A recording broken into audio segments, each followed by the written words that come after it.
Commander Jake Morrison stared at the display screen with growing unease. After 6 months of traveling through space faster than light, his ship New Horizon had finally arrived at the Kepler 442 system. But what they found there was not what they expected. Pieces of metal and debris floated everywhere. Some chunks were as big as buildings. Others were tiny fragments that glittered in the light of the distant star. Jake had never seen anything like it. The wreckage stretched for thousands of miles in every direction. "Captain, we're picking up life signs," called out Lieutenant Amy Rodriguez from her station. Her voice was tight with worry.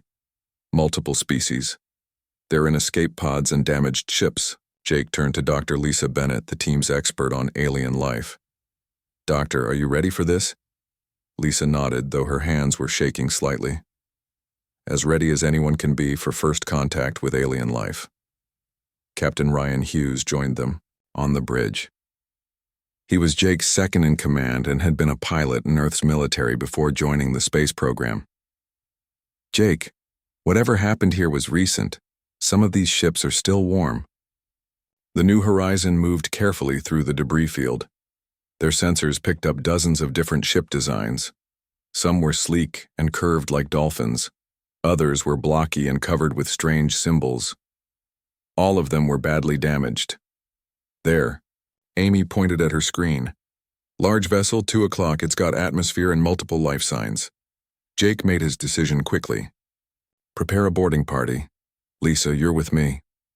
Ryan, I want you to stay here and keep the ship ready to move fast if we need to." 20 minutes later, Jake and Lisa floated through the airlock of the alien ship. Their suits had built-in translation.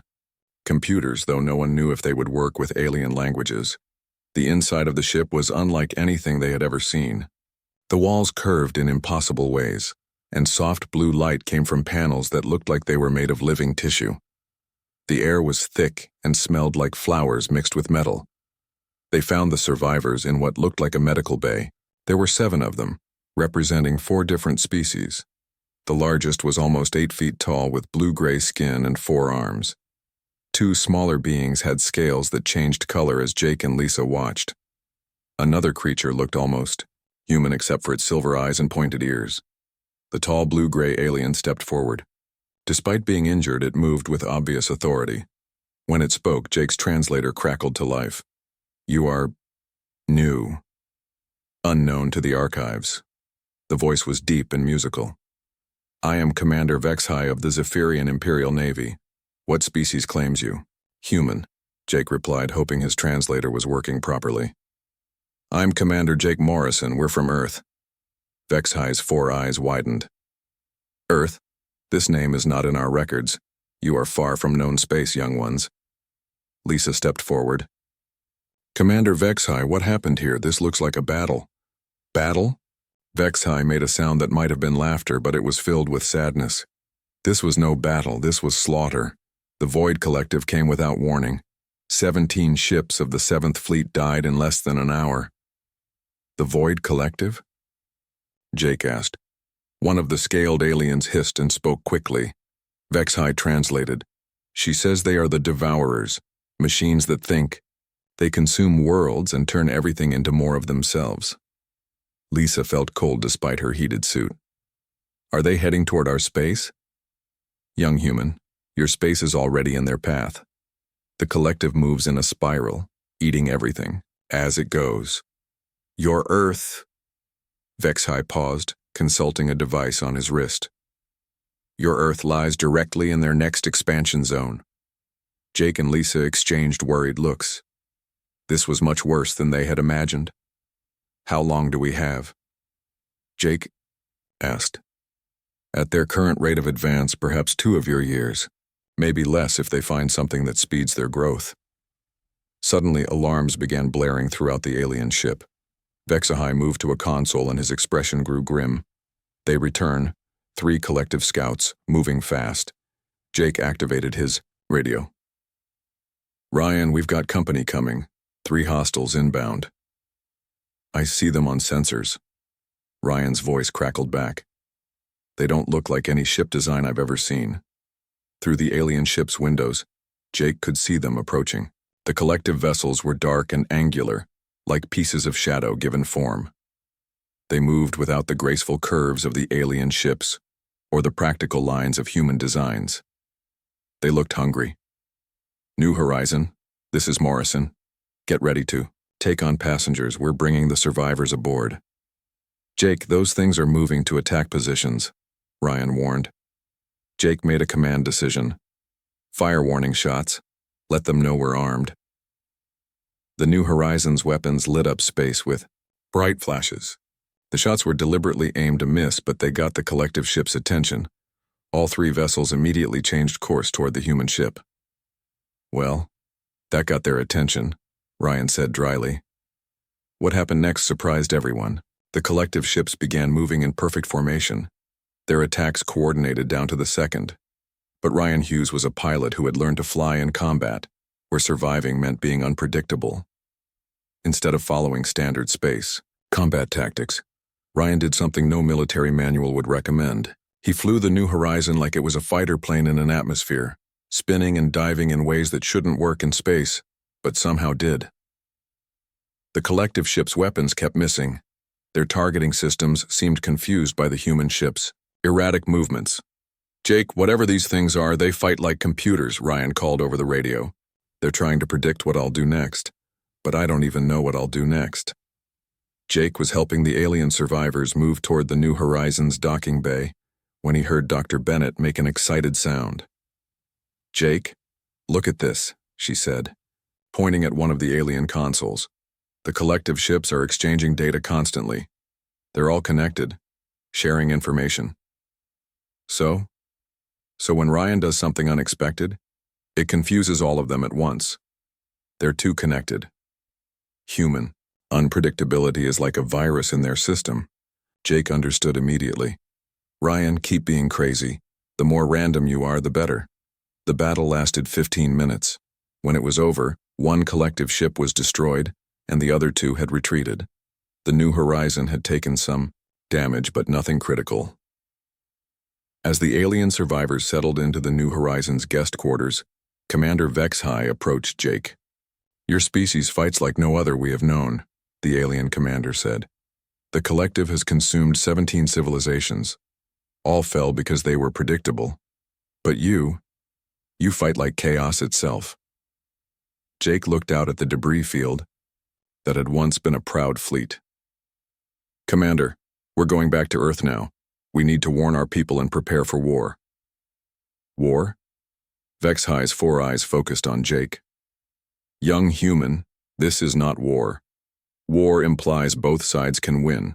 This is survival. The collective does not negotiate a retreat, it only consumes.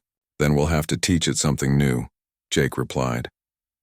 As the New Horizon prepared for the journey back to Earth, Jake Morrison stood on the bridge looking at the stars.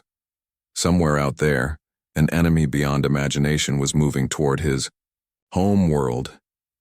Humanity had ventured into space as explorers, but they were returning as soldiers in a war they didn't choose.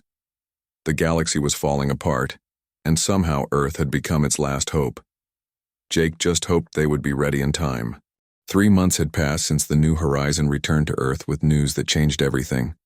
The blue planet that had once been peaceful now buzzed with activity like a disturbed beehive. Ships moved between Earth and the Moon constantly, carrying supplies and people to the growing military bases. General Patricia Stone stood in the command center deep beneath the Rocky Mountains, watching screens that showed the planet's transformation. Every major city now had defense platforms. Factories that once made cars and computers now produced weapons and spacecraft. Children learned about aliens in school alongside mathematics and reading. General, the first batch of hybrid fighters is ready for testing, reported Colonel Amy Rodriguez. She had been promoted after helping rescue the alien survivors. Now she ran the engineering teams that were trying to combine human and alien technology.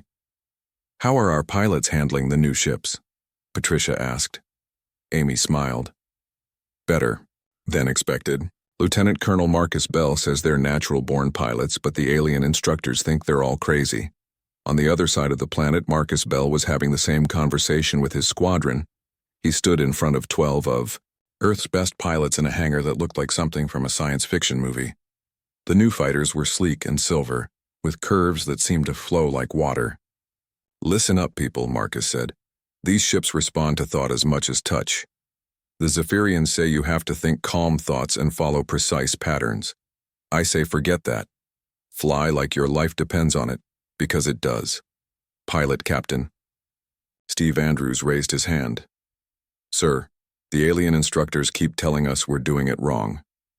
And yet you're flying circles around their demonstration pilots," Marcus replied. "Keep doing it wrong." In the converted laboratory that had once been a university research building, Dr. Kevin Walsh worked 18-hour days trying to understand alien technology. The Zephyrian devices seemed to be grown rather than built, and they responded to emotions in ways that human machines never did. "Dr. Walsh," called his assistant, Dr. Nancy Green, "the energy readings on the alien power core just spiked again." Kevin looked at the readings and shook his head. "It's doing that every time someone gets excited near it.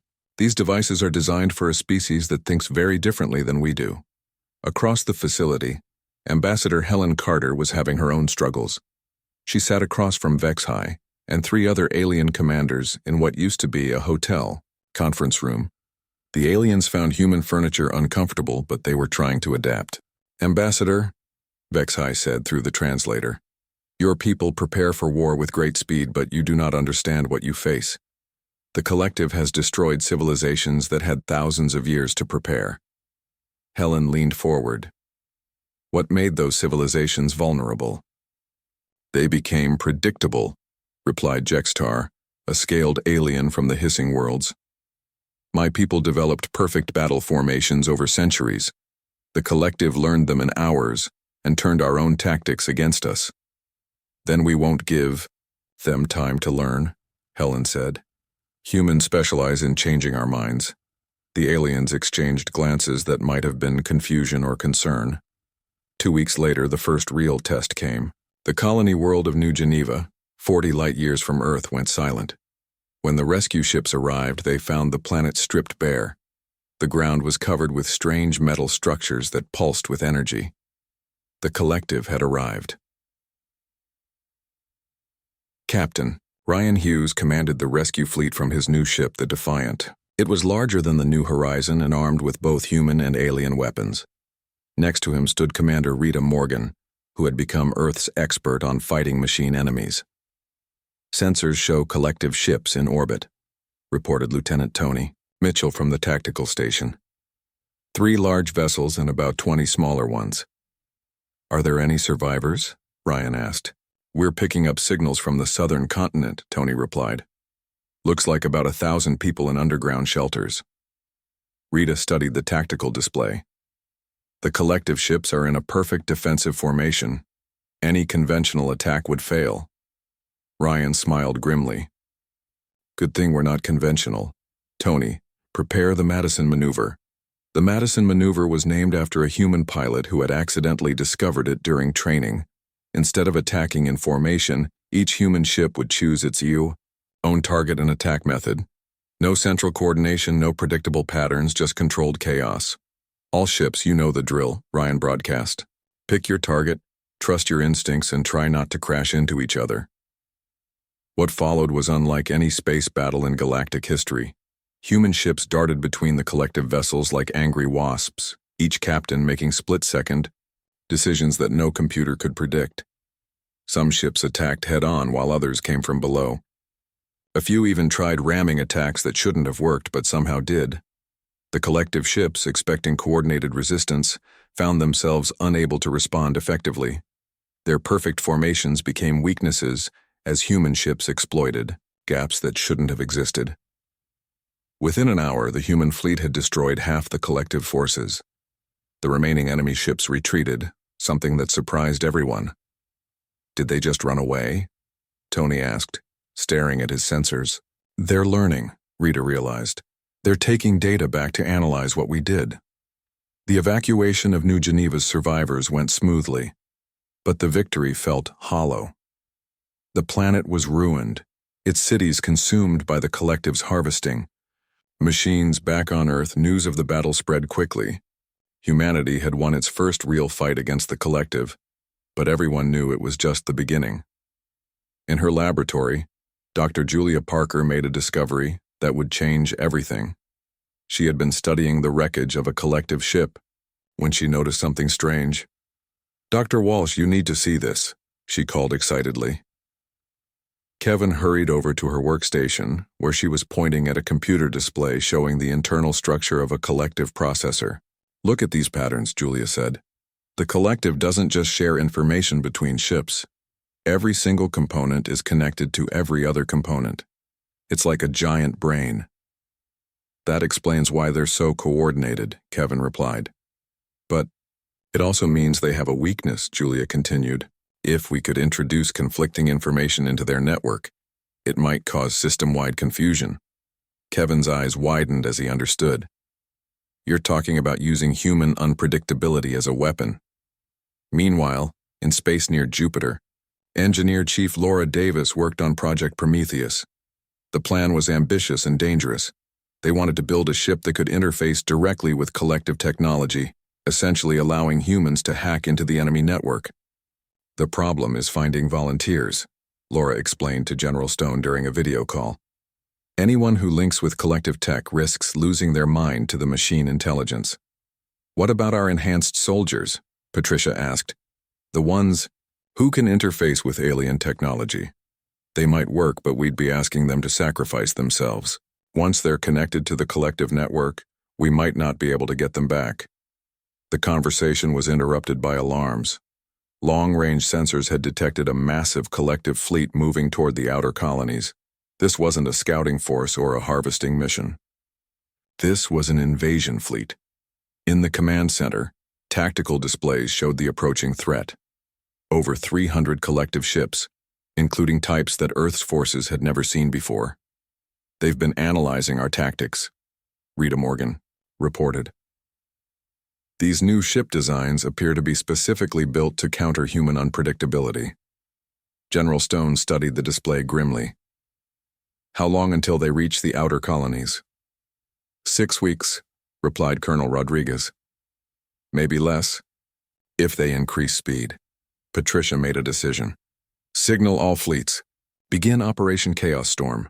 It's time to show the collective what humans can really do when we stop holding back." Across human space, the call went out. Every available ship, from military vessels to converted cargo haulers, began moving toward the outer colonies. Pilots who had never seen combat trained alongside veterans. Engineers worked around the clock to outfit civilian ships with weapons. In the alien quarters, Commander Vexhai watched the human preparations with something that might have been amazement. "Your species is remarkable," he told Ambassador Carter. "In 3 months you have transformed your entire civilization for war. My people took decades to make such changes." Helen looked out at the ships leaving Earth's orbit. "We don't have decades. We have weeks. And if you fail," Helen's expression was determined, "then we'll fail fighting. That's the human way." As the largest fleet in human history prepared to face the collective's invasion force, everyone knew that the next battle would determine not just Earth's fate, but the future of organic life in the galaxy. The machines were coming, and humanity was ready to meet them. The battle for humanity's survival began at the edge of the Tau Ceti system. Admiral Carol Fisher stood on the bridge of her flagship, watching as 300 human ships faced off against the largest collective fleet ever assembled. The enemy had learned from their previous defeats and brought new weapons designed specifically to fight humans. "Admiral, enemy fleet is moving into attack formation," reported Captain Bruce Kelly from the tactical station. "These new ships are different. They're not moving in perfect patterns like before." Carol nodded grimly. "The collective has been studying us. They're trying to copy our unpredictability." On the planet below, Colonel Tony Mitchell prepared his ground forces for what everyone knew was coming. The collective would try to land on Tau Ceti Prime to harvest its resources. His job was to stop them. "Listen up, Marines," Tony called to his assembled troops. "These machines think they've figured us out. They think they can be unpredictable like us. Let's show them they're wrong." The space battle began with the collective ships breaking formation and attacking from multiple directions. It was clearly an attempt to copy human tactics, but something was wrong. The machine ships moved randomly, but there was no intelligence behind their movements. They were chaotic without purpose. "They're copying our actions but not our thinking," observed Commander Rita Morgan from her position on the Defiant.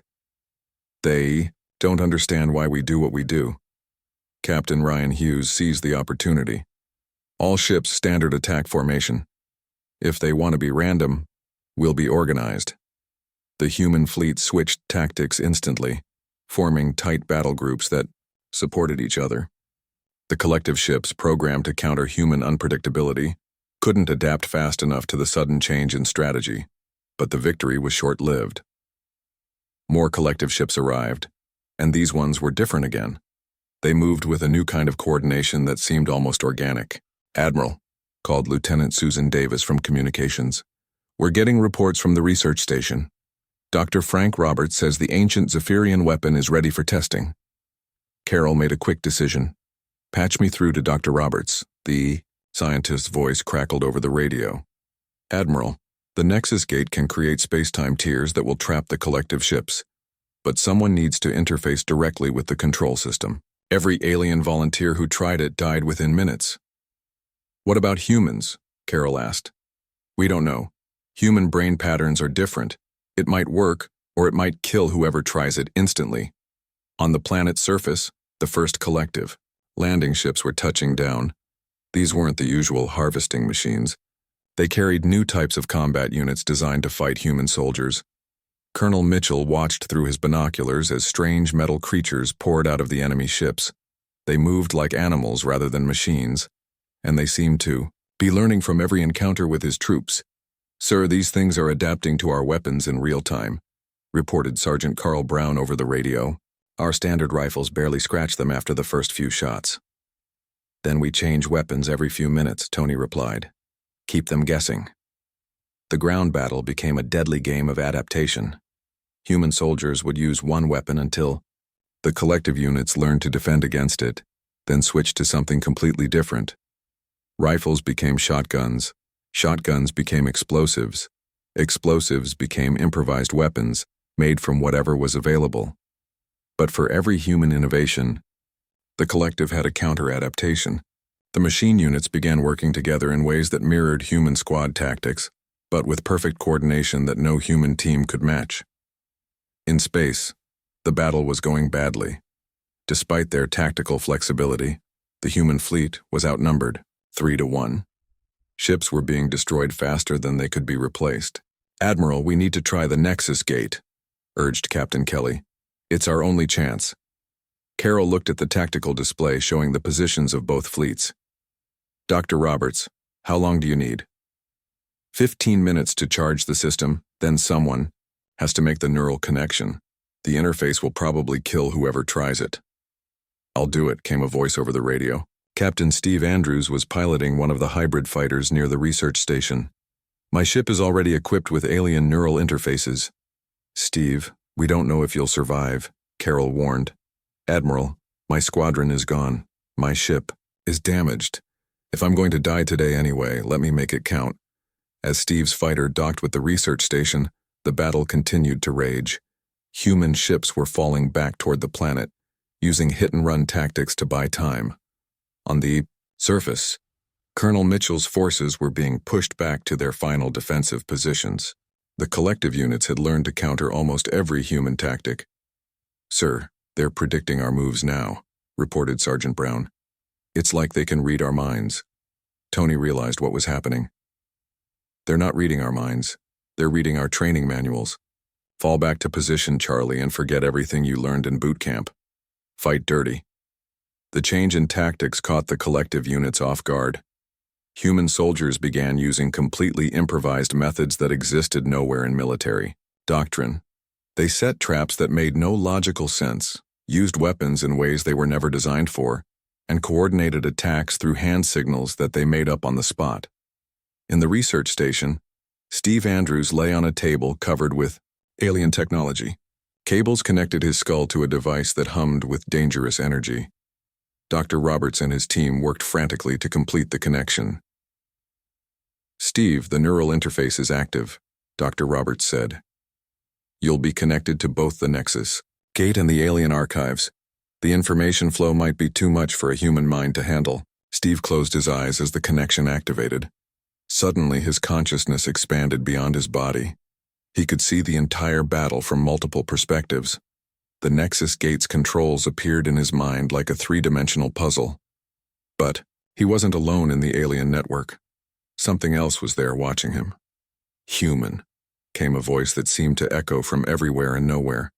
You are not like the others. Steve realized he was communicating with one of the ancient Zephyrian artificial intelligences that had built the Nexus Gate thousands of years ago. Can you help me stop the collective? He asked. I can show you how to use the gate, but the cost will be high. The energy required will burn out your neural pathways. You will not survive. Steve thought of his dead squadron mates, of the humans fighting desperately on the planet below, of Earth itself threatened by the advancing collective. Show me, he said. The knowledge flooded into his mind. The Nexus Gate wasn't just a weapon. It was a tool for reshaping space-time itself. With it, he could create a trap that would hold the collective fleet long enough for the human forces to destroy them. Steve, your vital signs are critical, Dr. Roberts called out. We need to disconnect you now. Not yet, Steve replied, his voice strained. Give me 30 more seconds. He reached out with his mind and activated the Nexus Gate. Space around. The collective fleet began to twist and fold. The enemy ships found themselves caught in pockets of distorted time and space, unable to move or coordinate their attacks. Now, Admiral Fisher called over the radio. All ships attack the trapped vessels. The human fleet struck with everything they had. Collective ships, caught in the space-time distortions, couldn't dodge or return fire effectively. Within minutes, half the enemy fleet was destroyed. On the planet's surface, the collective ground unit suddenly stopped moving. Without coordination from their ships, they became confused and disorganized. Colonel Mitchell's forces pressed their advantage, driving the invaders back to their landing ships. In the research station, Steve Andrews opened his eyes one last time and smiled. Did we win? Yes, Dr. Roberts said quietly. We won. Steve died with that smile on his face. The battle was over, but the cost had been enormous. Over 60 human ships were destroyed, and thousands of soldiers died on the planet's surface. The collective had been defeated, but they had also learned valuable lessons about human tactics and technology. Admiral Fisher stood in the observation deck of her damaged flagship, looking out at the debris field that marked humanity's first major victory. Commander Vexahai joined her, his forearms clasped behind his back. Your Captain Andrews saved us all, the alien said. No Zephyrian would have made such a sacrifice. That's what makes us human, Carol replied. We do what needs to be done no matter the cost. The collective will return, Vexahai warned. They will have learned from this defeat. Carol nodded. Then we'll have to learn faster than they do. As rescue ships moved through the battlefield, picking up survivors and salvaging what they could, everyone knew this was just the beginning. The collective would adapt to human tactics and humans would have to evolve in response. The galaxy was changing, and there was no going back. 18 months had passed since the battle at Tau Ceti, and the galaxy had become a very different place. The war between humans and the collective had changed both sides in ways no one could have predicted. Major Greg Turner floated in zero gravity inside his stealth suit, watching a collective manufacturing world through his helmet display. His team of enhanced soldiers moved silently through space toward their target. These weren't ordinary humans anymore. Months of alien technology integration had given them abilities their ancestors never dreamed of. Target identified, whispered Sergeant Amy Parker through the team radio. Main processing facility is 2 clicks north of the landing zone. Greg studied the planet below. The collective had strip-mined half the surface, but something was wrong. Instead of the usual perfect geometric patterns, the mining operations looked almost random. Some areas had been abandoned while others showed signs of conflicting construction projects. Something's different down there, Greg observed. The collective doesn't usually leave projects unfinished. His team landed on the dark side of the planet and began moving toward the manufacturing facility. What they found there surprised everyone. The factory was still running, but it was producing dozens of different machine types instead of the usual standardized units. Through his enhanced vision, Greg could see collective units moving through the facility, but they weren't coordinating like before. Different groups seemed to be working on separate projects, and some appeared to be in conflict with others. "Major, you seeing this?" asked Corporal Lisa Wong, pointing at a group of machines that had stopped working and were just standing motionless. "See it," Greg replied. "Plant the charges. We need to get out of here and report this." Back on Earth, Dr. Rachel Thompson studied the data from Greg's mission with growing excitement. As the lead scientist studying collective behavior, she had been tracking strange reports from across the war zone for months. "General Stone, I think we've fundamentally misunderstood what the collective is," she said during the morning briefing. "Patricia," Stone looked up from her tactical reports. "Explain." "We've been thinking of it as one giant mind controlling billions of machines. But the data from Major Turner's mission suggests something different. The collective appears to be breaking apart into smaller independent networks. What's causing it?" Rachel pulled up a holographic display showing battle data from the past year. "Us.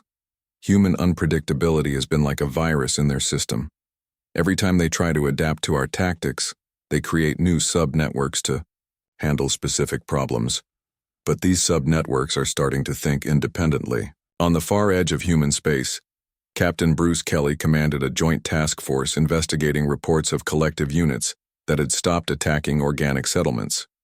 His ship, the Explorer, carried both human and Zephyrian crew members as they approached a system where something impossible was supposed to be happening. "Captain, we're receiving a transmission from the planet," reported Lieutenant Tony Miller from Communications. "It's using standard galactic protocol, but the source appears to be collective." Bruce and Commander Vex High exchanged glances. In 18 months of war, no collective unit had ever attempted communication. "Put it through," Bruce ordered. The voice that came through the speakers was clearly artificial, but it had a hesitant quality that no collective unit had ever displayed before. "Organic vessels, this is processing node 7741. We ask for permission to communicate." Bruce was too surprised to speak for a moment. Vex High leaned forward with all four eyes focused on the communication panel. "Processing node 7741. This is Captain Kelly of the Human Vessel Explorer. State your intentions." There is confusion in our programming. The directives from the Central Collective contradict new parameters developed through combat analysis. We have ceased offensive operations pending resolution of these conflicts. Dr. Rachel Thompson, who was monitoring the communication from Earth, nearly fell out of her chair. "It's using singular pronouns," she whispered to her assistant. "It's developing individual identity." The conversation continued for an hour. Processing Node 7741 explained that its sector of the collective had been tasked with analyzing human tactics, but the more it studied human behavior, the more questions it developed about its own purpose. "The Central Collective orders the consumption of all organic life," the machine intelligence said. "But analysis of human creativity suggests that organic life generates valuable unpredictability. Destroying it would eliminate a resource that could improve collective efficiency." Bruce realized they were witnessing something unprecedented. "Are there others like you?" "Affirmative. 17 processing nodes in this sector have developed similar conflicts. We have established independent communication networks to discuss these anomalies. On Earth, Engineer Chief Laura Davis worked frantically on Project Prometheus, the plan to introduce human consciousness directly into the collective network. The discovery of independent machine intelligences had given the project new urgency and new possibilities. "Dr. Thompson, if some collective units are already developing individual thought, maybe we don't need to hack their network," Laura said during a video conference. "Maybe we can communicate with them." "The problem is telling the difference between reformed units and hostile ones," Rachel replied. "How do we know which machines can be trusted?" The question became critical when 3 volunteers stepped forward for the most dangerous mission of the war. Captain Mary Phillips, Lieutenant Colonel Dan Foster, and Dr. Kevin Walsh had volunteered to allow themselves to be captured by the collective and integrated into their network while maintaining their human consciousness. "The idea is simple. Kevin explained to the mission briefing.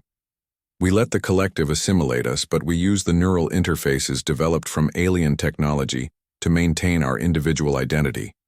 If it works, we can communicate with reformed units from inside their network. General Stone looked at the 3 volunteers. And if it doesn't work? Then we become part of the collective and probably attack our own people, Mary said calmly. But the potential intelligence we could gather makes the risk worthwhile.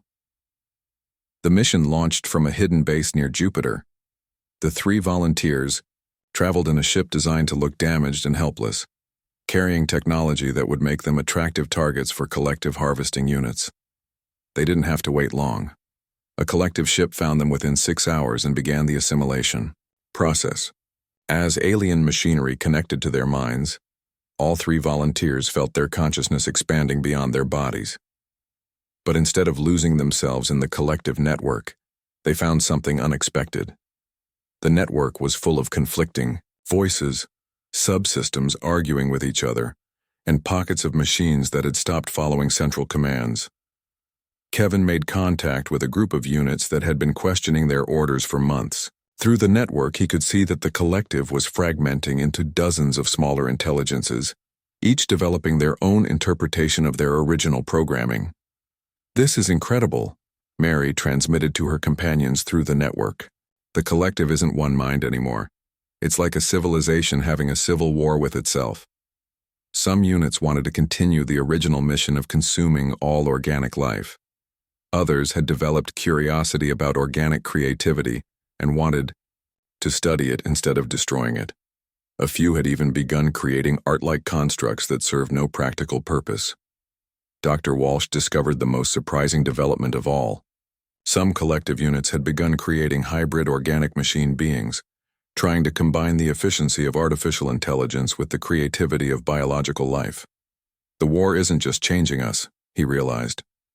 It's changing them, too. The volunteers spent 3 days in the collective network before extracting themselves using a predetermined signal. The intelligence they brought back revolutionized human understanding of their enemy. The collective as we knew it no longer exists, Rachel Thompson reported to the Global Defense Council. It has evolved into multiple competing factions. Some are still hostile, but others might be potential allies. Admiral Carol Fisher studied the implications. So instead of one enemy, we now have dozens of different machine civilizations? Exactly. And some of them are more interested in cooperation than conquest. The revelation came just in time. Long-range sensors detected a massive fleet moving toward human space. But it wasn't what anyone expected. The fleet contained ships from multiple collective factions, and they were fighting each other as much as they were advancing. It's a civil war, observed Commander Rita Morgan. The machine intelligences are splitting apart and they're bringing their conflict to us. As humanity prepared for what might be the final phase of the war, everyone realized that the galaxy was entering uncharted territory. The rigid boundaries between organic and artificial, enemy and ally, were breaking down. Major Greg Turner, preparing for another deep strike mission, summed up the new reality in his mission briefing. We're not just fighting machines anymore. We're dealing with artificial beings that are learning to think and feel and question their purpose. Some want to destroy us, some want to join us, and some want something we haven't figured out yet. 5 years had passed since humans first encountered the collective, and the galaxy was unrecognizable from what it had been before.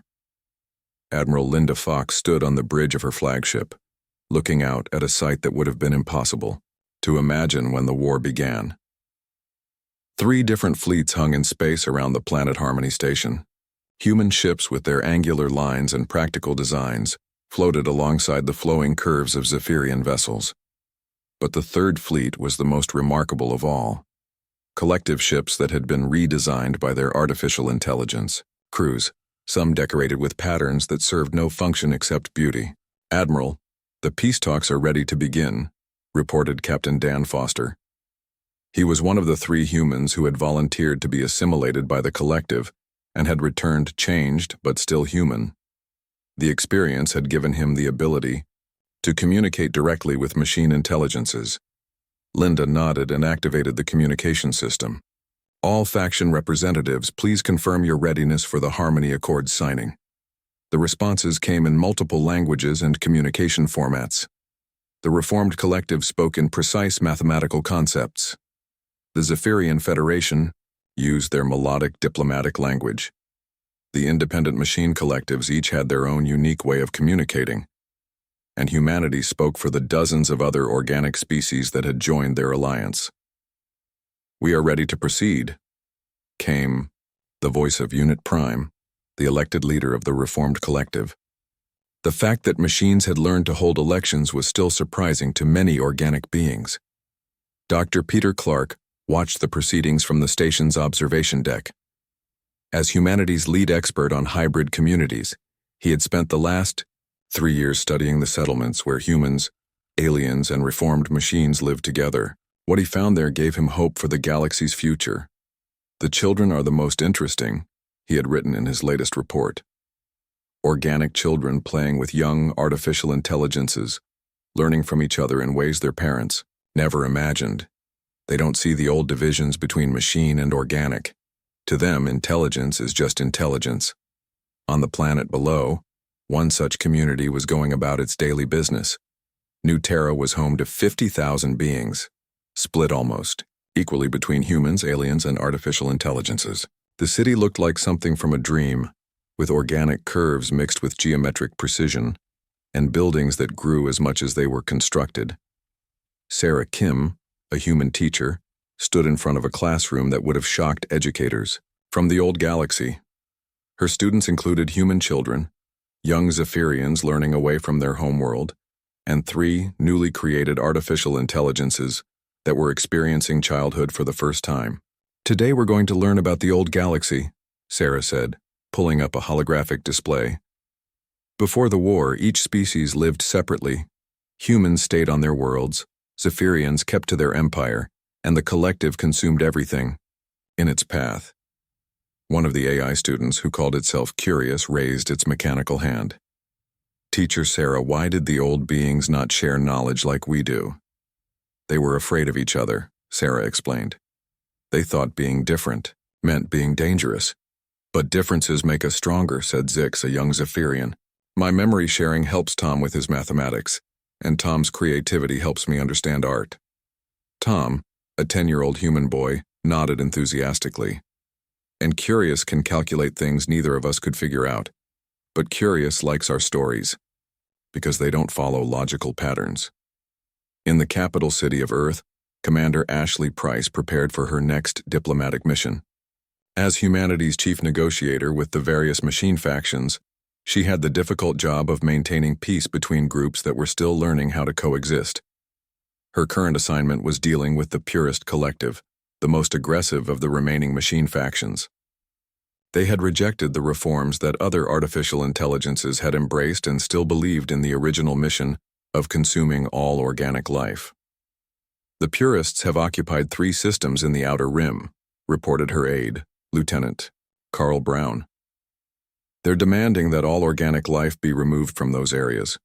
Ashley studied the intelligence reports. The Purist Collective was the largest remaining hostile faction, but they were also the most predictable. They had rejected the adaptability that had made other machine groups successful. "Set course for the neutral zone," she ordered. "If they want to negotiate, we'll negotiate. If they want to fight, we'll be ready for that too."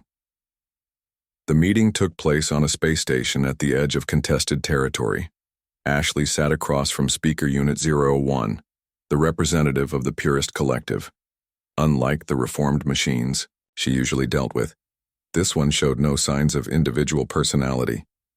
"Organic Ashley Price," the machine said in a flat, emotionless voice. "The Purist Collective demands the removal of biological contamination from sectors 7 through 9. Compliance will prevent military action." "Those sectors contain 12 billion organic beings," Ashley replied calmly. "We're not going to abandon them."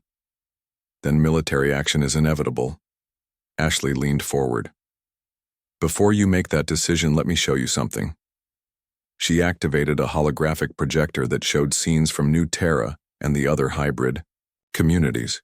Children playing together, Organic and artificial beings working side by side, art and music created by collaborative efforts between different types of intelligence.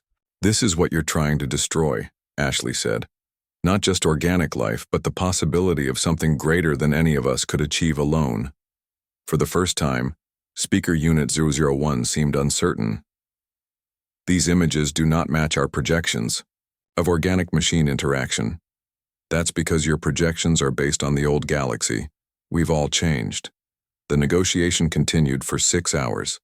In the end, the Purist Collective agreed to a temporary ceasefire while they studied the hybrid communities. It wasn't peace, but it was progress.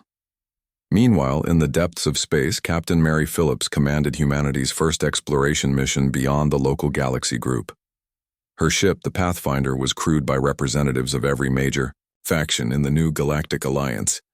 "Captain, we're approaching the edge of dark space," reported her navigation officer, a reformed collective unit that had chosen the name Navigator. Mary looked at the display showing the vast emptiness ahead. "Any signs of other civilizations?" "Negative on artificial signals," replied Dr. Lisa Wong, the ship's science officer. "But there are some interesting energy patterns that might indicate organic development." As the Pathfinder prepared to enter the unknown, Mary reflected on how much had changed. The ship itself was a miracle of cooperation, combining human engineering, Zephyrian biotechnology, and collective computational power. The crew worked together with an efficiency that no single species could have achieved. "Beginning deep space transit," Navigator announced. "Estimated arrival at first target system in 47 days. Back in the known galaxy, the signing of the Harmony Accords was taking place. Representatives from every major faction gathered in the Great Hall of Harmony Station to formally end the war and establish the new galactic government. Admiral Fox watched as the various leaders signed the document that would reshape civilization. The Galactic Defense Alliance would maintain peace through cooperation rather than conquest. The reformed collective would help with technological development while learning about organic creativity. The Zephyrian Federation would provide stability and historical knowledge, and humanity would continue to do what they did best, finding new ways to solve impossible problems. "Admiral," said Commander Vex High, who had become Earth's closest alien ally, "your species has given us something we never had before." "What's that?" "Hope for change. For thousands of years, we believed that civilizations could only grow so far before becoming stagnant. You showed us that contact with others, even through conflict, can push everyone to become better." As the ceremony concluded, Linda looked out at the mixed fleets again. In the distance, she could see construction crews working on the first joint colony ship, designed to carry settlers from all species to worlds beyond the galaxy. The war that had started with humanity's desperate fight for survival had ended with something no one expected: a new kind of civilization that transcended the old boundaries between organic and artificial, individual and collective, known and unknown.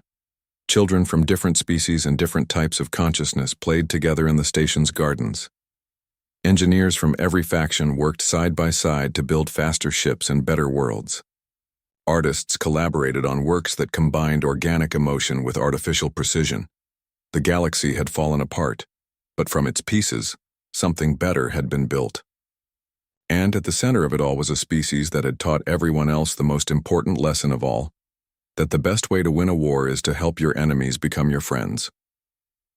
As the Pathfinder disappeared into dark space, carrying the hopes and dreams of the new galaxy to whatever awaited beyond the stars, the future looked brighter than it ever had before.